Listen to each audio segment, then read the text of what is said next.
Alan, what's up? What's up, man? Um, can you please briefly introduce yourself? Yeah, so my name is Avendano Gutierrez, and I am a landscape designer. So ex-boxer, Yeah. used to do that pretty much my whole life. It pretty much, I guess, is what defined me growing up. You know, people always knew me as that boxing kid. Yeah. Growing up everywhere in Bakersfield. So, I was born in Mexicali, Baja California, when I was a baby, pretty much.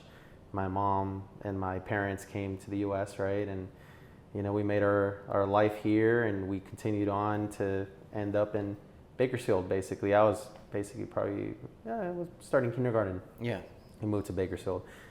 Went through there, finished up, first architecture degree, and pretty much through college, I got an architectural drafting degree, and I was starting to get my feet wetted to design. I worked for an interior designer, in her home. Actually, she had an office in her home, and I would go over and she would mark my hours, and I would punch in with a little stapler looking thing. Right. And that was kind of my dabble into, okay, this is what design's all about.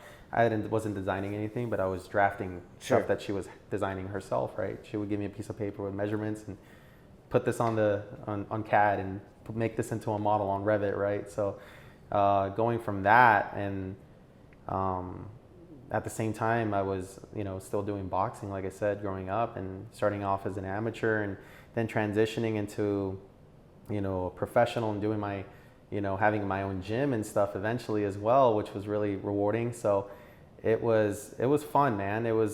I feel like boxing is one of those things where it hits a lot of different aspects of life, whether it's the highs, the lows, all that stuff. So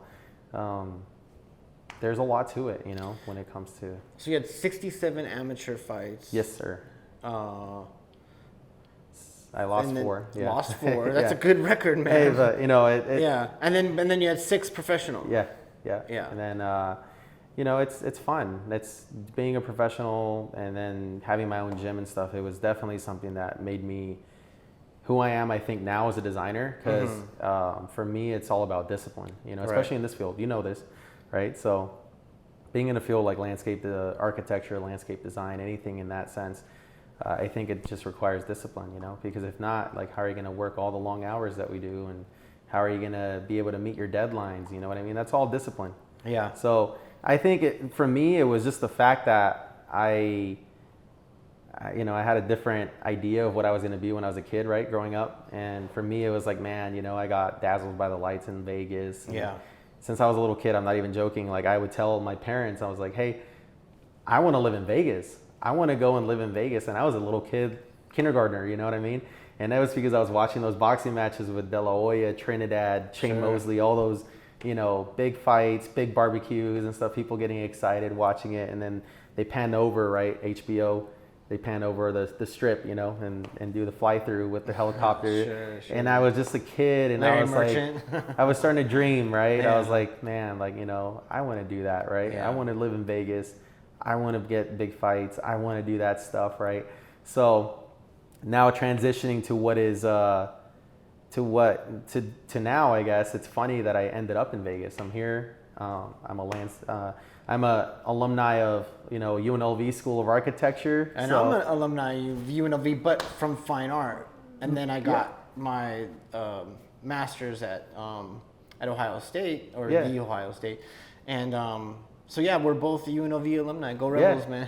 Yeah, go Rebels, man. Yeah, shout out to UNLV. The SOA. For sure. So you still gotta get me a plug into there. I've been trying to interview somebody from that school, from the department. So anyway, we'll get to that later. For sure, we'll do that. But yeah, so just pretty much I ended up in Vegas. So my dream wasn't far off. It's kind of funny.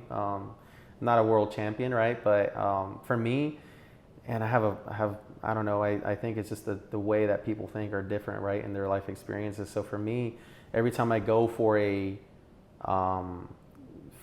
project or whatever, it's like I'm preparing for a fight, when I'm making a proposal, when I'm designing something, right? And I got to have the landscape architect I work with, check my drawings and stuff like that as well, right? And and then getting all the specifications and stuff and sending them off so they can get bid out, right? Because we're a design build company that I work for, so that stuff, like, it's the same thing that I see where I'm like, I compare it a lot to boxing, where I'm like, man, like the nuances of it, where it's like the gym and you're preparing yourself the best that you can for this fight, getting everything and dotting, all your I's, crossing all your T's, making sure that you're, training this many hours a day, that you're like, sparring the right people, that you're out there, doing the right workouts, and you're staying disciplined, right? Yeah. It's the same thing with this field, Is that what got you through school? Because that's a 5-year program, right? It's 4. I think it used to be 5 at one point. I think it got reduced to 4, which but still 4 years, like. Yeah. So what ended up happening though when I came back? So my story when it came to my academics, I think it was a little bit different. I came back so I finished off my schooling out there, right? I was ready to make that transition and be like, hey, I want to go to UNLV. I was inspired because I was like, okay, so, I want to go to architecture school. Completely different from landscape, sure. But same field pretty much. So did you even know what landscape architecture was at the time? No. Yeah, right. Yeah. I was 21. Sure. I didn't know anything about it. Yeah. I have never even heard the term, sure. to be honest, Yeah.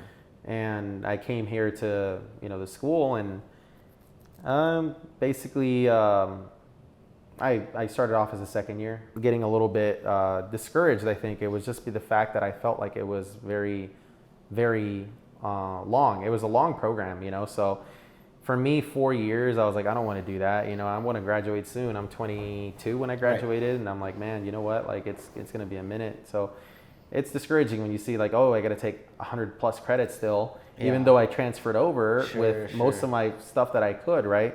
And then it turns out, of course, UNLV doesn't have a direct relationship with Bakersfield College. Shout out to the Renegades. Renegades, so yeah. That's what we are over there too. So they have a little architecture program, but it's nothing. It's just an associate's degree, right? So then you come over here, and it's a bachelor's program, and they have a master's in architecture. And I didn't know anything about what it is or what it's like to get licensed or anything like that. So I was just like digging around and doing my research. I ended up finding that you need more schooling for architecture, and I was willing to go through it, but then I was like, I have to make a decision. Right, that's a big decision. It's a big decision, yeah, because you never know what's going to happen. It's kind of scary. It's a turning point in your life, and you're like, you know what? Should I stick with architecture, or what are my other options, right? So I actually went into construction management. I changed my major to construction management, all the way to the engineering school on the other side of campus. Sure. They call it the dark side of campus. Yeah, it's where is it? It's over by the medical school and like way on the like north side of campus. By Koval. Yeah. Okay. Yeah. So it's over on that side. Sure, yeah, and it's all shaded, big, large trees. Yeah. Like that's why they call it the dark side. Sure. So, sure. I went over there. I talked to one of the counselors. Turns out, I said, sure, cool. It was kind of odd but interesting at the same time because I don't want to steer too far away. It's funny because the person who actually put me in that direction and said, hey, if you don't know if you're going to do that, architecture, why not go do construction management, was my fiance. So sure. She was a big influence on that, and I transitioned over to that. And about I would say my second semester doing it, in the middle they were doing they were looking for they just came by. I'd never been the kind of person that signs up for any kind of clubs and stuff like that. So they just came by and were like, hey, we're here from the school, we're looking for people that want to have an internship in real estate. And I was like, oh, I'm not doing real estate, it's construction management, right? So what ended up happening was I threw my hat, my number in the hat and stuff. I was like, sure, let's do it. Let's see what happens. So what ended up happening is that they ended up setting me up with a contractor. I got contacted by the senior vice president of a major contracting company, a national contractor. And I was like, man, that's cool. Like they have offices here in Vegas and stuff. I was like, I might as well go and see what this is about, right? So went, applied, got the job, and they're paying internship $17.40 an hour. Nice. Pretty good, you know what I mean? Yeah. So I was like, not bad starting out, right? So I was like, shoot, I was a kid in school, like just trying to get through it. So I ended up going with that route, and then I was like, I still kept that job, but I went back to architecture. I changed my major. And the reason is because when I went there, I was doing virtual design and construction. So it's VDC. They call it a VDC engineer. So they have a career path for both, PEs, I guess, project engineers, field engineers, virtual design and construction engineers. And I got in a position where they were like, hey, we need an intern for this. I think you know how to model stuff, right? Yeah. Like, it's like, yeah, that's, I know how to use Revit and stuff. Like, heck yeah, let's do it. So was there for about 3 years. Then I ended up basically I just was like, man, I gotta finish school. I'm gonna apply to now upper division, and in upper division you got to pick landscape architecture or architecture. And I said, you know what, let me see what's going on. So I did my research, saw that there's a lot of opportunities and it's very diverse as far as the field of architecture goes, and it's fairly new, as new as it can be, I would say, right? Sure, yeah. Still developing, still lots of positions, opportunities. So I was like, you know what, this looks like a good opportunity. So let me see what's going on with this. So I changed my major to landscape. Yeah. And pretty much now I'm here, So. Nice. That's good. And the beauty of that too is that, if you ever wanted to do construction management, it's a very easy transition over. You could even be design and construction management as well. And you speak fluent Spanish, right? Yeah. So that's always a bonus in our field. Yep. So that's really good. It's funny, but I ended up working after that. Now I found my place where I work at now is it's Silverlands Inc. So we're a design build construction firm here in Las Vegas, fairly large as when it comes to personnel.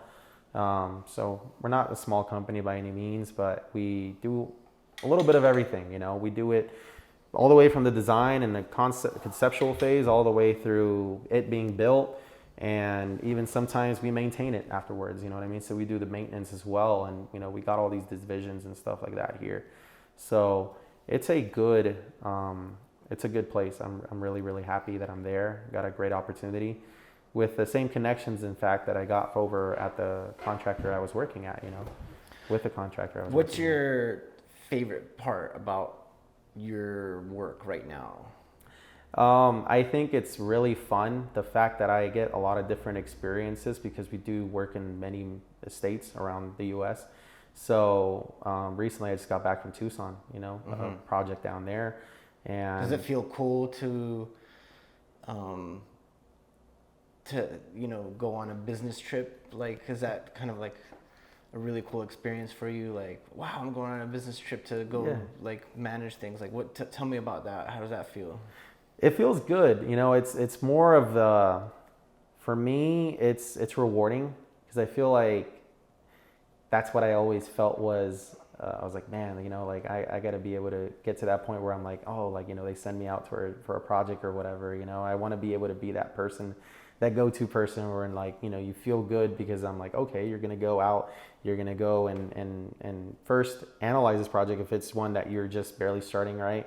It's a new project, new area that you get to find. And if you win the project or if it gets awarded to you, then you build it and you can see the construction of it and being brought back to life, right? So it's one of those things where I've gotten to know these areas that are otherwise cities that I'm like, oh, you know what? Like, I've never been there. Let me go and check it out. And then, let me go have some good dinner, around and explore a little bit, right? Afterwards, if you got some time. But, it's work first and then, we play later. So it's fun. One of the things that I always thought was, because I made my bones in design build, and one thing that I was able to carry throughout my whole entire career was that you're able to actually see your construction detail in real life and then have it built, and then many times over. And I felt like it made me a much stronger designer later on when I got into the bigger firms. And seeing your work was sometimes less tangible. How do you feel about that, like, design experience of being able to go from concept to completion? It feels really good because I feel like that's for me, I like one-stop shops. If you can get it all in one place.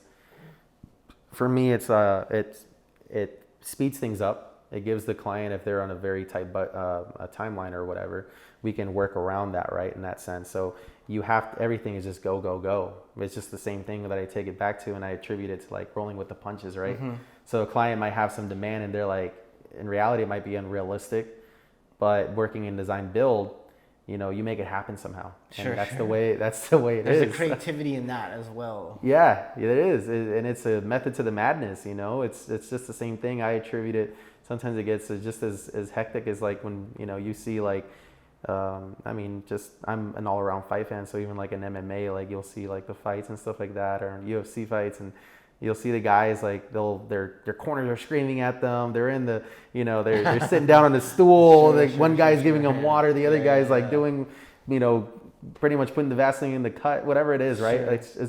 It's very much crazy like that when it comes to the construction, and you having to oversee that sometimes as well, right? So because you want to ensure the quality and ensure everything that your design is being built the way it should be, right? So that's the main goal, right? Where do you see yourself in 10 years? Oh, 10 years. That's a good question. I would see myself probably still, of course, in this field. I feel like it's funny that you asked that, because I was just thinking about that myself the other day, and I was thinking about how in this field, for example, I didn't like landscape design or architecture at first. I really didn't. It was kind of strange, you know, the way that I kind of now I love it. You know, it's different. It's funny. But the same thing, you know, like doing boxing growing up, I didn't love it at first. You know, it's like I learned to love it, right? You learn eventually with the time put into the gym, going there, feeling sure about yourself, getting that confidence to know like, yeah, you know what, I can protect myself, right? And you know, it's just, that's the way it is, right? Because it's almost like you're put in a position where you got to make that decision, right? So I feel like for me, where I see myself in 10 years is probably a licensed landscape architect for sure, because I'm actually going through the LARI process right now, or you know, landscape architecture registration exam process. So it's a lengthy process as well, as everybody knows, you know, in this field. So I'm hoping to get licensed within the next 2 to 3 years, and then from there continue on with where I'm at. It's a great company, right? I love where I'm at right now. I think the culture of our company is very open-minded. Everybody's meshes very well, you know. So I enjoy that, you know. I think that's very important to an office, you know, culture, is being able to stay somewhere and being able to really feel like you're a part of this like family away from family, you know what I mean? So that's the way I see it. So I see myself still probably practicing, maybe here in Vegas still, and being in a position where maybe we're doing a lot more projects out of state, so and other places, you know, not just the states that we're in right now. So which is mainly the West Coast, of course, you know, anything this side of the Mississippi, but you know, I'm hoping maybe we get some East Coast projects sometime down the line. We expand, we grow, and I get to be part of that, you know what I mean? And if it's not that, then, you know, I still see myself doing this, you know? I still see myself hopefully boxing a little more for my own thing, like just hitting the heavy bag. I don't compete or anything like that anymore. I rarely go and spar anymore, you know what I mean? So it's a different thing. It's a hobby, but it's a hobby that I love, right? So, but the reason I say that I didn't like, I guess, landscape architecture at first was because I was like, man, this is tough, you know, working long hours and being in front of the computer, having to be creative.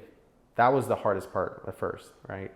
Because to be creative, you have to go outside of, and just think outside the box where you're not just enclosed into like, oh, yeah, this can be built because it's practical, right? Or yeah, this satisfies ADA accessibility. This does all this, right? Or whatever it may be, right? Or this satisfies the building code. Oh, we can get this permitted, whatever.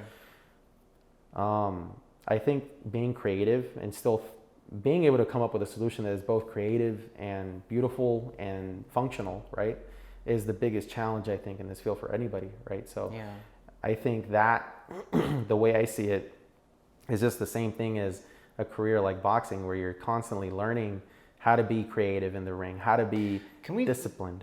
Can we talk about that? Because I don't think that many people actually ever even stop to actually think about that there's a level of creativity within fighting, right? Yeah. So you have different types of styles of boxers, right? You have the really technical, very perfect, very rigid guys and gals, and then you have like the super creative, like super talented, you know, like move around, make stuff up in the middle of a fight, and then you have the ones that are like able to merge those two. Yeah. Right? And so I guess what I wanted to ask you in regards to that is, what is creativity in the ring? Creativity is being able to get yourself out of a situation that is otherwise bad, I would say. So, you know, you get all kinds of guys, you know, like you mentioned right there, with different styles. So if there's a pressure fighter, you have to be creative enough to know, okay, well, am I going to fight fire with fire and go forward? Or am I going to take a step back, move around the ring, try to outpoint this guy, right? Am I faster than him? And can I dance around him while he's what if the there? answer is no, that you're not faster than him? Then you have to figure it out. You have to be creative, right? You have to be creative, just the same thing. And it's a little bit humbling too, right? You have to, if you're foolish and you can't accept that, like if your ego can't accept that he's faster than you, then you're just going to get hurt, right? Exactly. Or you're going to get outpointed. Exactly. And either way, you're going to lose. Yeah. So that's where the creativity comes in. For sure. No, that's the way it is, man. You know, I guess an example I could say is probably when like, I was growing up like more of a pressure fighter, in your face kind of guy. Like, we talked about the forward pressure. Yeah. You know, aggressive inside fight. Yeah, gritty, and I didn't care if I got hit. You know, I was like, I'm gonna punch this guy harder than I.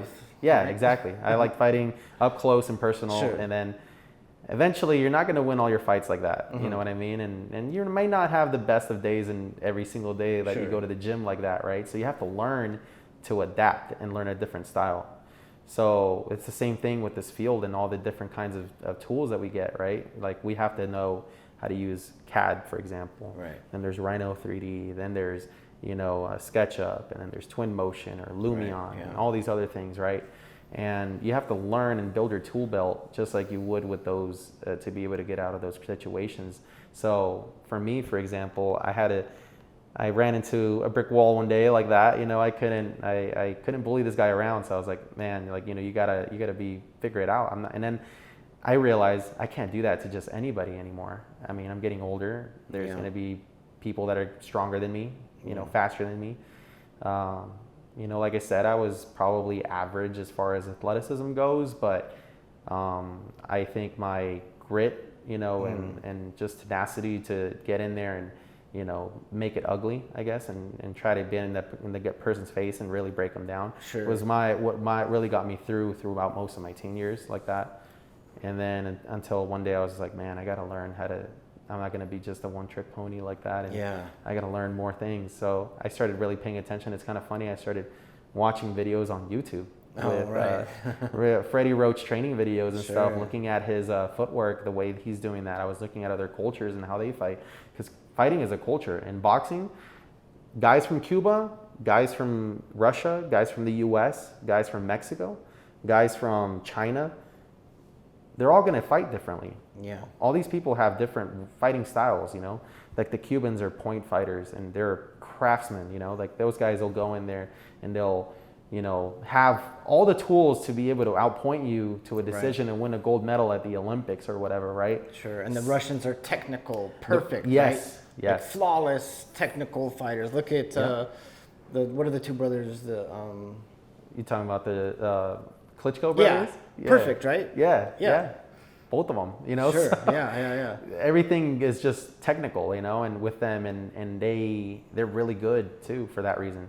Then you got the Mexican fighters that I take pride in. You know, we're known for going forward and never backing down and not like giving up to the death. Yeah, you never like back literally. down. Yeah. Even sometimes, unfortunately, Yeah, unfortunately, man, it's a dangerous sport, you know, and that's part of the reason why I was like, you know what, I want to make a decision, and maybe this might not be for me. Yeah. Eventually, not with my fighting style, at least. I was like, let me go and go to school, right? And especially my parents, Sure. they always, they were great and they always pushed me towards school. So So. let me ask you a question about the stare downs, like Yeah. like the after weigh-ins. Like what was that? Well, first of all, explain what a stare down is, and then explain, like, did you have a strategy, or what was your approach, or did it ever psych you out, or yeah, first, what is a stare down? So, after the fight, you weigh in or whatever, even in the amateurs, it doesn't matter. Like you'll stare, basically you'll go and all they do is just. For the photo op. Right? Yeah, it's a photo opportunity. So people will take photos if they want, and or the opponent will, it's a moment for you to like create some excitement, right? So, most of the time you just, I think it's better to just go in there being yourself. Most of the time I think that works better. I think if you're trying to be something you're not, if you're not the kind of guy that's going to be loud and obnoxious and get in somebody's face, then don't be that.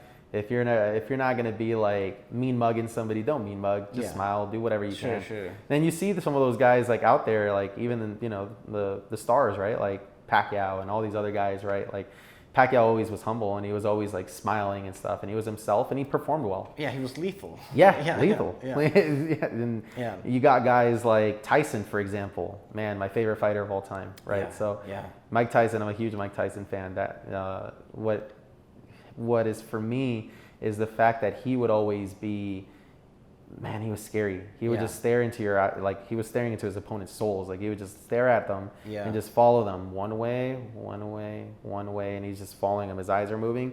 He might not moving. Yeah. And most people, and it's funny because he used to say, he's like, I already knew that they were broken if they just looked away. Right. And I already had the fight if they just looked away. You know what's interesting is that when we were kids, I grew up in the era where Mike Tyson was fighting, and so it was a big deal. We'd all get together and we'd barbecue and get the pay-per-view. Yeah. And as a kid, I didn't really understand what I was seeing, right? Because I was pretty young at the time. Yeah. And I just remember him knocking out, right? And then fast forward, 20, whatever, how many years until I got into boxing. Yeah. And then I went and rewatched those fights after learning a little bit about it, and I was like, well, he was a good fighter. You know what I mean? He wasn't just he'd just be able to punch you. Like, man, you ever see him like bob and weave and move and then come in, and it's like, I don't know. It's a thing of beauty to watch if you know what you're looking at. Yep. No, for sure. that takes skill. You know what I mean? Yeah. Which is what we need, right? Like that's what in our field pays the bills is skills, right? So it's the same thing in boxing. It pays bills.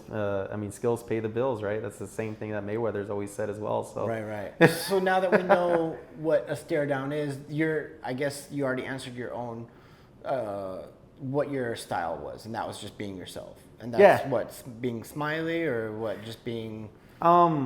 Some people would say that I was intimidating, and I don't know if there's a hair on me that's intimidating or not, but the reason is because every time you go and you weigh in, I think as a kid growing up, I was built differently than most of the kids that were around me. Like I was muscular, and I had a 8-pack pretty much, like not even a 6-pack. I was ripped, and I would be standing up there and stuff, and I'm talking like even 10 years ago, right? Like I'm 28 now.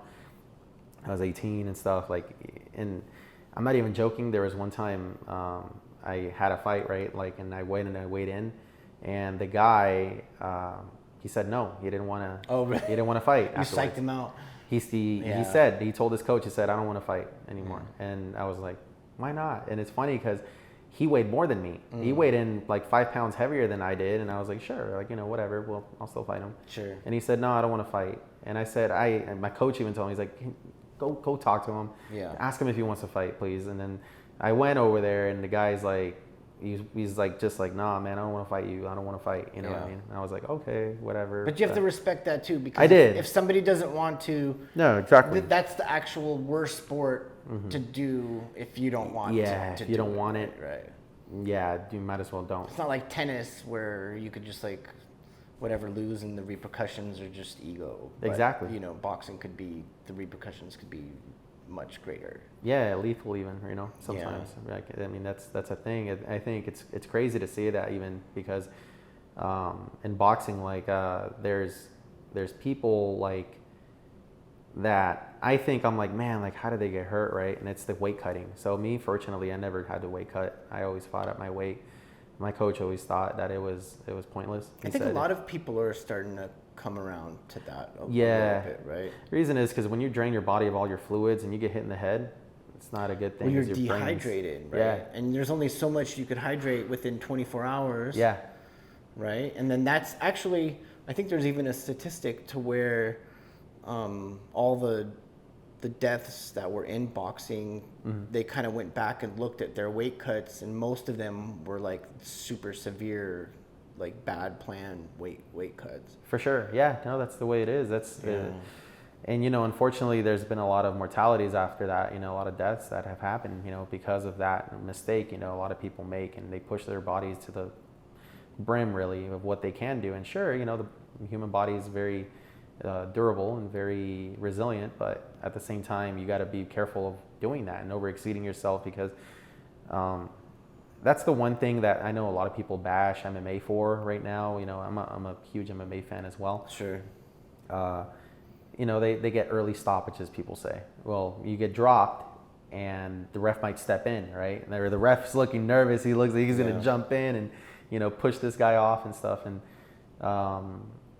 you know, and that happens a lot. And I think it's good, you know, whatever. You guys saw who won, right? But as a real fight fan, I guess. What about that fight between Sean O'Malley that just happened? Did you see that one? Yeah, that guy took a lot of damage. And he took a lot of damage, and the ref stopped it before it was finished, and he got some criticism on that. But I was happy that he stopped it. Oh, there was no need to go further. The guy proved he was tough. Why take the extra damage? Yeah. He wasn't going to come back. For sure. There's no way. Yeah. In reality, the people who are responsible for that is not the fighter, it's the corner. The corner should do something about that. They should step in and say, hey, you know what? Let's live to fight another day. Yeah. Right? Like let's minimize the damage. That could be some years shaved off of your career. Now, what was the worst loss that you had? Either amateur. Yeah. Amateur, and then what did you grow? Did you grow from it? Well, how did you respond to your loss? So when I was a kid, first time I ever fought, I guess I went to this tournament, right, and everything, and it was in Sacramento, and I'll never forget it. Like, I went in and I did my thing, right, and then I felt like I was doing well, and I basically, it's funny, but I was fighting this kid that was like way taller than me, but he weighed just as much as me.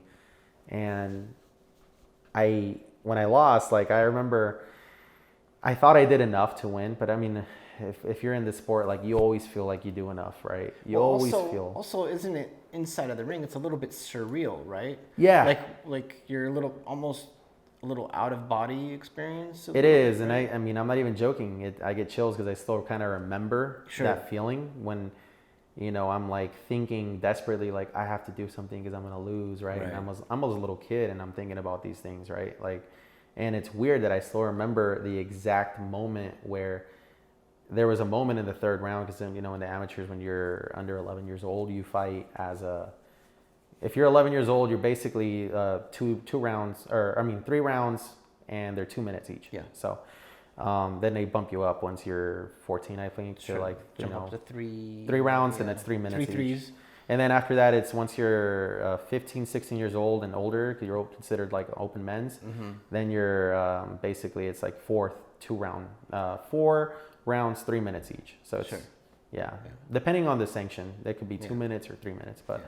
Basically, what ended up happening was I still remember the third round. First of all, the first round, the second round, I was like, I started huffing, you know, I was like losing my breath and stuff, and I was a little kid, and I was like trying to motivate myself in the corner. Not even joking. Like, I mean, that's a really surreal experience doing that just by itself, because I'm trying to psych myself up and say, you know, you can do this, right? Like, you're the best, you know, like, even though like you're a little kid, right? Like whatever, like you're just kind of trying to motivate yourself somehow, right? And I remember I got off the stool and I was ready to go again, and it was the last round, and I remember I came out and I had like a second wind, and I started throwing. I was just throwing, man, those little kids, like, you know, I was just throwing ones and twos. I didn't throw anything else. I was just moving forward, throwing ones and twos. and I landed 2 good shots where I remember it's slow motion. The guy's nose, like the kid's nose exploded, and it blood everywhere. Blood all over me too and stuff. And crowd is going crazy, right? Because they're like, whoa, like he's coming back, or So I thought I did enough. At the end, they announced that he won, and I was hurt. I was broken in that moment. I was just like, I felt like I had lost like my world championship, man. Sure. And that's the way, like, well, it's all relative. Right? Yeah. I was a kid, but it's like you think about that. You have that mindset that it's like every fight's I treated it like it was my world championship, right? Sure. And then like I think that's the same. I think, idea or whatever. If you want to be a good designer, I think in this field, you need to have that mindset. Every design has to be your best design. You know sure. what I mean? Whatever it is, right? Whether it's a smaller residential design or a bigger multifamily project, right? Or a larger master plan community, whatever it is, right? Maybe if you become complacent, maybe it's time to pick something else. Exactly. Yeah. Yeah. No, that's exactly how it is. So the way I bounced back from that was I actually rematched, the kid later on, and I was training like a madman. Like, I mean, Did you know that you were gonna fight him? I specifically asked, yeah. Okay, so you were training and he was in your head. I basically poached where I knew that he was gonna go and compete, and I was like, I'm gonna show up to that one, and I'm gonna ask to get matched up with him. Nice. And I went, got matched up, and I stopped him. Yeah. So I stopped him in my fight afterwards the next time, and that was more fulfilling, where I was like, this was a something that was a barrier where I was like, man, I failed, right? Mm-hmm.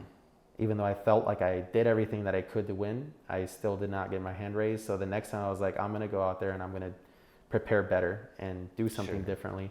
And I saw, I think, something in that third round where I was like, this guy did not like when I landed my right hand smack right down the middle. And I think it was the fact that I was putting so much pressure on him. So I just worked my cardio consistently. Cardio's king, right? Crazy. And eventually it's crazy because like I was, I went in with this like idea that I didn't go with the idea that I was going to hurt him, but I went with the idea that I was like, I'm going to go and show that I'm better, and it's a fight, right? So I have to go and be, I don't want to hurt him, but I want to do what I can to be able to win, even if it means stopping him in the fight, Do you think that people within our field have a misconception of what a boxer is? Yeah. What would the misconception be? I think it's because, and just completely transparency, like people used to tell me in school, like, or joke around, like professors, right? Like, not, good people, right? Sure. Like, I love all the people that I went to school with, like all my peers and my, professors, but some people will be like, not even just professors, just people in general, right? But I would say that the norm kind of sticks to just landscape architecture as well, or people that are in the field, they'd be like, oh, good thing you got out of it while you still had a brain, right? Like, or stuff like that. So it's almost like that misconception of like, well, it doesn't make me less, how can I say it? It doesn't make me like less just because I did boxing, as far as me doing like, having the intellectual knowledge to be able to do this, right? Because people are like, oh, but you get hit in the head, so you must be, right. A little more slower or whatever. And I'm like, no, it's nothing like that, man. Like, it's actually, in fact, I think you get a sharper way of thinking, really. And how so? And the way that it's just discipline, it's the fact that you have an ability to know that you're like, okay, I've been. And one of my favorite quotes is like from Mike Tyson, like everybody has a plan until they get punched in the face. I love that one. Yeah. So that's the thing. It's the same way, the way that it's applied here is the fact that like everybody has a plan, right? You might have a plan set, you might have a design, you might have an idea, conceptual design, and then all of a sudden like you're like, oh, now it got approved. Now I got to really figure out what I'm going to do next, right? So it's the same idea. So that's the little punch that you get, right? So from the client. Yeah. Do you find that there's any like parallels in like the flow state, right? Like, do you know what I mean by the flow state? Like when you're just like your mind kind of turns off and your body just takes over because it knows what to do because you've trained so much, right? And you're just kind of in that zen state. Like, did you find that within boxing, and then were you also able to find that in landscape design? Yeah, within boxing, like I would say like it's an easier thing to accomplish. I think it's the more you do it, if you've done it long enough, or if you're comfortable in there, it becomes a thing. Like you feel it when you're shadow boxing sometimes, and you're just in the gym, or even when I'm hitting a heavy bag. Sometimes it's funny, but I'll start just flowing on the heavy bag, right? I mean, it's not gonna hit me back, right? Sure. But, yeah, I've had a heavy bag hit me back before. It does. It does sometimes. It won. Yeah, the ones you really gotta watch out for are the speed bags. Those ones will pop right off and whack you, or the double M bags too. They'll just bounce around. I love the double M bag. Yeah. I think that one's the most fun. Yeah, I want to get sure. one. Yeah. For sure. I need one in my garage. Yeah, because you can do so much and it's fast, and you don't have to put a lot of weight into it. You can just pop. Yeah, it's just a matter of getting that rhythm going, right? Like, Okay, sorry, we were talking about flow state, right? So the flow state, basically, it happens sometimes when, like, of course, in boxing it comes more natural for me because I did that for, pretty much since I was 8, competitively till about 22 years old. So then, then I think it was one of those things where, and another funny thing about that, I wasn't able to achieve that kind of, I would say, zen, like you just said, until I started coaching people myself. Oh, interesting. And and the only reason I say that is because when you're a student and you're training yourself, it's harder to achieve that when instead of being somebody that has trained and now you're training other people. The reason is because now I'm catching my own mistakes as well as I'm going, right? Because I'm like training people and training other kids that are fighting as an amateur or whatever, And you also have to build that that skill set of being able to articulate what it is that you're doing as opposed to just doing it. Exactly. Right? And you have to, at first, that doesn't just come out of your mouth. You have to stop and think, what actually am I doing, right? Yeah. I'm pivoting my foot here. This arm is parallel, right? And so I'm curious if, you talked about your firm might be getting a intern, and you're gonna probably be teaching him or her, and I'm wondering, like, if that flow state might be kicked in because now you have to reactivate that. That's an interesting point. I know. So eventually, if we get an intern, of course, everybody will help each other, and they'd be a great I think asset to our team as far as being able to attribute to learning everything. Do you like mentoring? I enjoyed it a lot when I was coaching kids, especially. I mean, I had adults as well that I would train, but I think it was when I was coaching somebody that I was like, this person really wants to learn, that made me want to teach. Regardless of their talent? Yeah, regardless of the talent. Just that thirst for knowledge is what kind of excited you. And if I knew that they were serious about it, you could just feel it. You could see it in some of these kids' eyes, right? Like you could see whether or not like they really meant what they were saying, and if they were really doing even work outside of the gym themselves, you could see that. You could see that, Sure. And if they were shadow boxing. Or yeah. And I could see the improvements as they went along, from them coming in and not knowing how to even throw a punch and pivot and move, whatever, to then I'm like, whoa, like now this kid's ready for his first amateur fight, and he's there sparring, and he's doing really good. I'm like, wow, this is crazy. Were you able to witness like people's body language change from like coming in, like maybe holding themselves insecure and hunched over, to standing up tall and confident? Like, were you able to witness that? Yeah, definitely. I had kids too that, of course, like they would come in. The majority of them were, kids that would get either bullied or something like that, of that regard. So, which is why I got into boxing myself. So I kind of connected to them in a way where I was like, they're just like me when I was a kid, right? Like I want to learn how to do all that, right? I want to learn how to fight so I can just defend myself from my bullies. And then eventually, I guess I got so confident that eventually I hate saying it like this, but I became the bully. I went after the kids that were tormenting me, and I said, I was kind of antagonizing them to come and do something about it, and I got them to react, and that's all I needed, and I took care of what I had to take care of, and I remember I got in trouble. The principal walked me over to my mom after school, and she's like, "Hey, she's like, your son, he got in a fight today, and he beat up the kid and stuff." And my mom goes, "Oh yeah, like I know, this and that." And she got mad at me, and I looked at my mom and I said, "Mom, like, this, I know that you're gonna be mad at me, and I know you're gonna ground me, but I don't care. I had to do what I had to do." Yeah. But I was a kid thinking that way, right? Sure. And that's crazy to say, like, I had that confidence afterwards. And I see that with those people. I saw their body language change.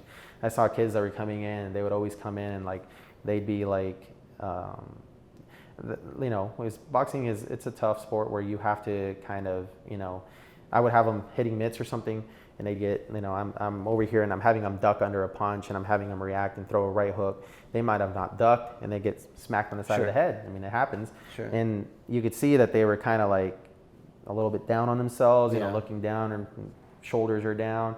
Eventually, they were like, it turned into a thing where they were, they were up and they were ready, and they were like, then they would like put their hand up, and they would throw another punch, and they would throw another punch, and I'm like, whoa, okay, now they're learning, you know what I mean, and they're more confident in what they're doing, right? Yeah. So that was the biggest thing. So for me, I'm excited if we end up getting an intern for sure, like, and being able to at least assist with anything that I can, right, in my own. And because at the same time, like I said, this is a field, it's a career where you never stop learning.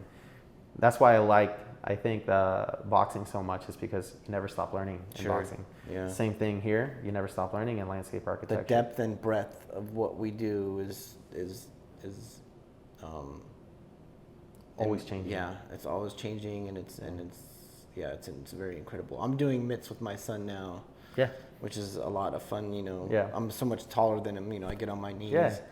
And, I'm just like 1-1-2, 1-1-2 duck, Yeah. and then he hasn't gotten to hooks yet. I'm waiting for that, but he's got some fire too in his right arm. Oh. Yeah, You got some pop behind it. And I have zero pop, so so I'm like, where did you get that from, right? Because like a lot of that is, yes, natural. You could develop a stronger punch, but a lot of it's natural like that. Some people just come in and they got that strong. I'm like, where did he get that from? And then so my wife's like, oh, can you hold mitts for me? And I was like, sure. And I held up the mitts, and she like threw this right, and I was like, geez. That's okay. First off, I'm never gonna piss you off again. Yeah. And second, she wasn't even turning her hips yet. Wow. And I was That's like, all arm strength. And I've held, she was just a natural. Some people just got it, and she, and she got it. So yeah, it was pretty cool to see. Yeah, I can understand that. I'd like to think that, for sure. I think I had a natural power in my right hand. Yeah. Where I used that to my advantage growing up, as far as like competing and stuff with like other kids and sparring and stuff in the gym. I could just tell that when I landed my right hand, it was a different reaction that I got from the person. Whereas where I was throwing a jab or moving and throwing a hook or something. And now I think as I got older, and I think as I started refining really, and like I said, looking at all these other videos on YouTube and applying that and then teaching other people, I started really mastering like, okay, now I'm throwing a left hook, properly, right? And I'm moving around, and I feel comfortable doing it. It doesn't feel awkward anymore. Well, like it hooks used to. are very unnatural to throw, Yeah. right? Mm-hmm. Like it's just not. You have to really train. Yeah.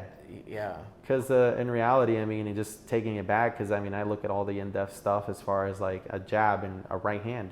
Back in the old times when great gladiators and stuff, they had like spears, right? Sure. Like even indigenous people, they would hunt with spears. So they're poking, they're thrusting forward, right? They're jabbing, if you will, right? Sure. So that's the same thing. It's a more natural feel than throwing a hook or, throwing another hook, right? Sure. So it's for sure, I think for me, it'll help me for sure if I'm able to, and I find it, I actually, even working under a registered landscape architect, if I see myself looking at things now differently, as far as from when I was in school and just being a student, right? Like I see myself actually catching my mistakes sometimes now. If I've known that I got that red line before, I'm like, right. Oh yeah, sure. I'm like, okay, now I know that I got to do this because conventionally this is better, right? Yeah. And then I make that note and I learn and I master this little portion. Okay, cool. Now I got to learn this. Now I got to learn this. Yeah. So it's the same thing with everything, like, you know, in this field, right? Like you're always, that's why I think I was attracted to it in that way. And I think I attribute a lot of the things that those crazy similarities that I see between my experiences in boxing and then applying that to my experiences in landscape architecture. Now, a lot of correlation. Within a gym, naturally, like there's like a sense of camaraderie. Yeah. Would you agree, right? Yeah. And then would you also agree that there's a certain type of bonding that you get whether after you hard spar somebody or you know, a professional fight or whatever, that you just, it's really hard to duplicate that, right? Like that sense of like, if you go really hard with somebody, whether you like them or not as a person, there's some kind of like connection. Yeah. Right? Landscape architecture is also very difficult, right? And going through school is really hard and stuff. Did you see any parallels between that kind of camaraderie of like, we're all kind of going through this together? Like, Definitely. And yeah, so can you talk a little bit about that camaraderie, and is it important to you, or what's your take on it? It is important to me. I think I see that for sure. I guess it goes with different, I mean, you could see as firms, as gyms, right? Let's just talk about it that way, right? So let's just say there's a boxing gym, this landscape architecture firm, right? All those people there are sharing ideas with each other. You know, they're a fully staffed all landscape architects. Maybe there's a few students, maybe there's a few interns, maybe there's a few you know, designers or whatever, right, that haven't gotten licensed yet, right? And they're learning under an architect or whatever. I could see that camaraderie for sure because everybody's been through the school system in some way, right, to be able to get to become a landscape architect.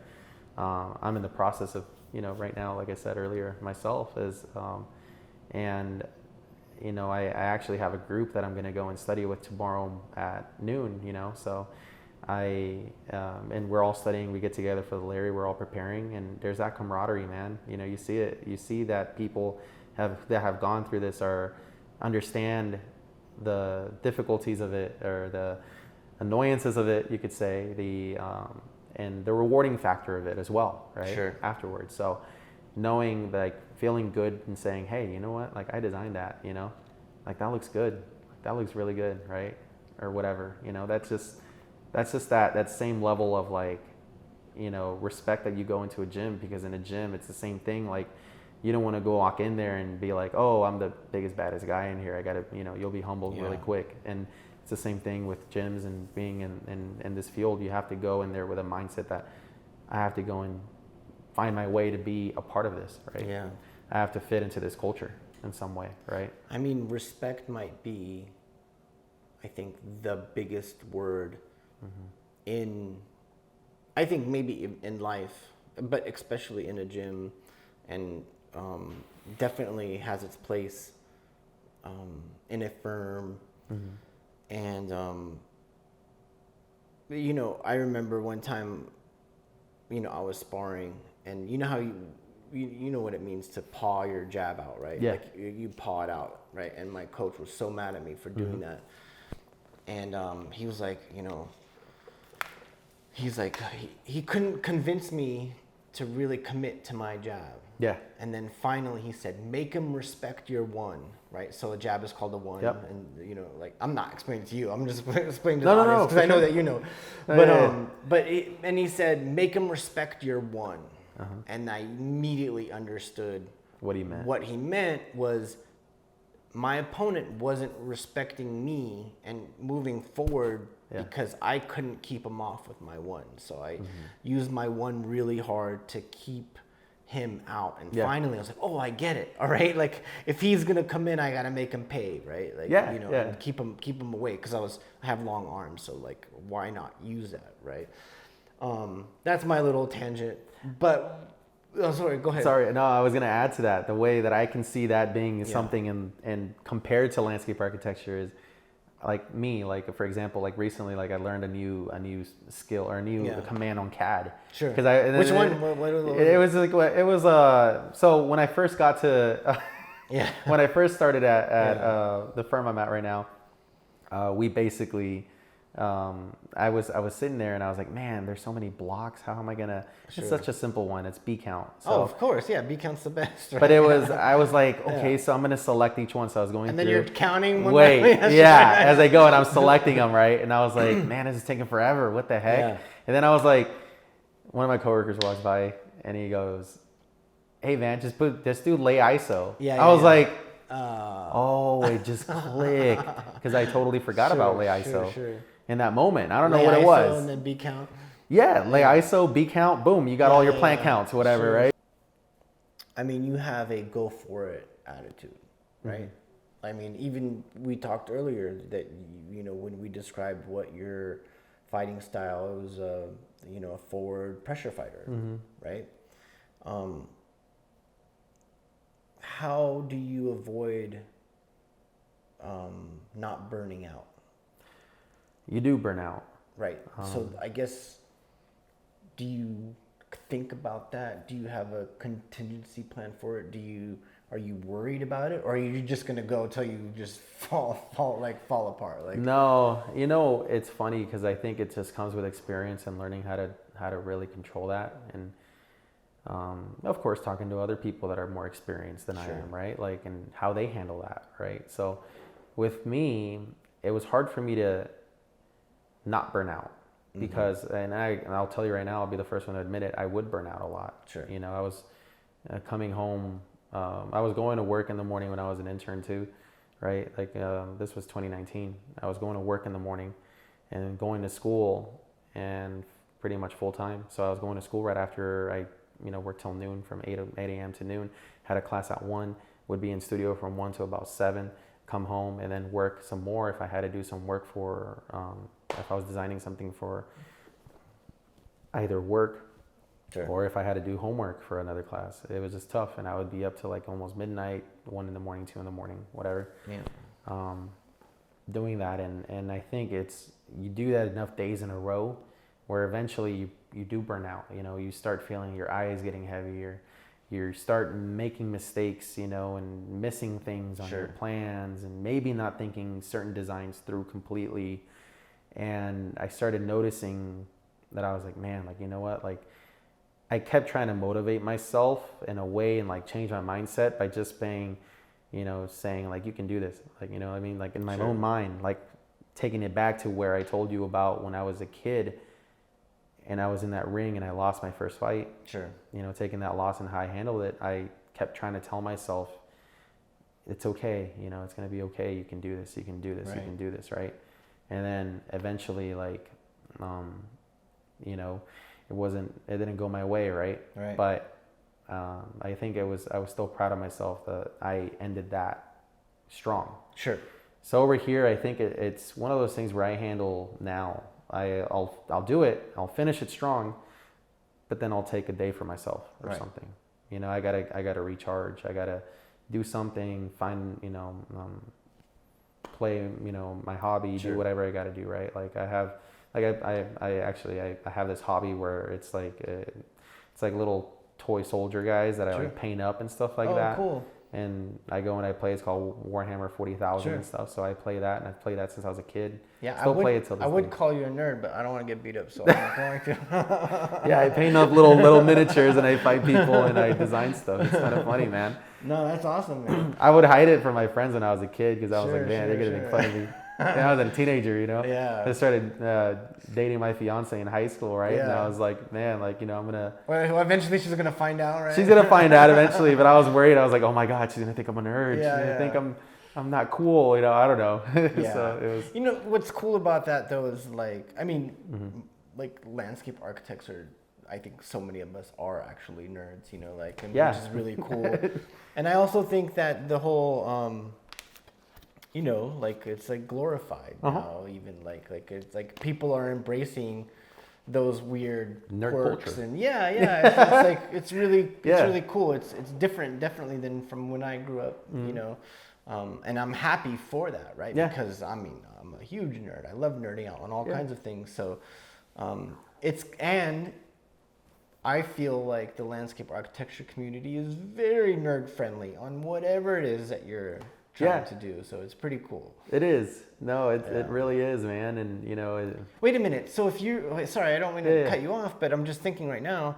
Well, if you're into painting those miniatures, when it was time to do models in school, you must have like been in heaven, right? Oh, I'll be honest, you know, with you. When I first got into at UNLV, I don't think I was motivated enough at the time. Sure. Where I would say I had awful projects, you know, to be honest. Like everybody did, man. Man, well, there's always I was one like, or two people that are like rock stars, but most of us struggled. Well, that's the thing is it's funny, but I didn't have that competitive edge that I had when I was, you know, doing boxing, right? It's like you lose your creativity, right? Mm-hmm. So you have to have that competitive edge. You have to be creative like that, right? That's where I think, in my opinion, creativity comes from somewhat, right? Sure. So at first I was just like, you know, I think it was a time where I was just trying to like get by school, just get this piece of paper and get out, get a job, whatever, you know? Yeah. And I wasn't trying really on my projects. I was just maybe passing the class, but not with an A or a B. It was like a C, barely passing, right? But what ended up, I don't know what it was or what kicked in that my third and fourth year when I finally went from, you know, the underclassmen or whatever, to the, you know, now the upper division, what they call it, lower division, upper division, the last 2 years, right, third year and fourth year, I started really, because I started getting jealous where I was like, man, I'm getting like railed over, you know, my projects over here and the professor is getting mad at me because my project isn't that great and they're telling me that, they could have been this, it could have been that. And now I see all my like peers of mine like getting glorified and they're like, oh, like, you know, they're really good and they're all the professors. I was like, man, those are the people that are probably going to go out and get jobs. Sure. And it ended up being where I was like, nah, man, like my competitive edge stepped up. I was like, I'm better than this. I'm better than this. I got to show them that I'm better, you know, I'm better than what I've produced and I can improve a lot and I can show. So I started integrating that painting. I would paint my models by hand. I would paint everything. I made this like model one time of like this, like, it's like a planter, and I made it rammed earth, like the concept, right? Mm-hmm. There's like triangles and stuff all kind of jumbled up. It looked like a grove pretty much with one large tree in the middle. And I carved it out of pink foam and then I painted it and I put like little realistic elements. Look how excited you are about talking about it. That's awesome, dude. And I was excited. I was excited. I was like doing all these things, all these tiny details down to the finish of the I was painting the finish of the concrete, you know, path going through it. And the professor was like, wow. He's like, he's like, now I need everybody to paint their model. They made it a requirement. So I was like, that's cool, you know. Yeah. And he asked me, he's like, where'd you learn to do this? I was like, I play this nerd game. Sure. I paint miniatures and models and stuff. And then I just, you know, that's where I learned it. I've been doing this since I was a kid. And I think I paid attention to it now as I got older now, you know. And I could say I'm pretty proud of my stuff now. It looks pretty realistic. So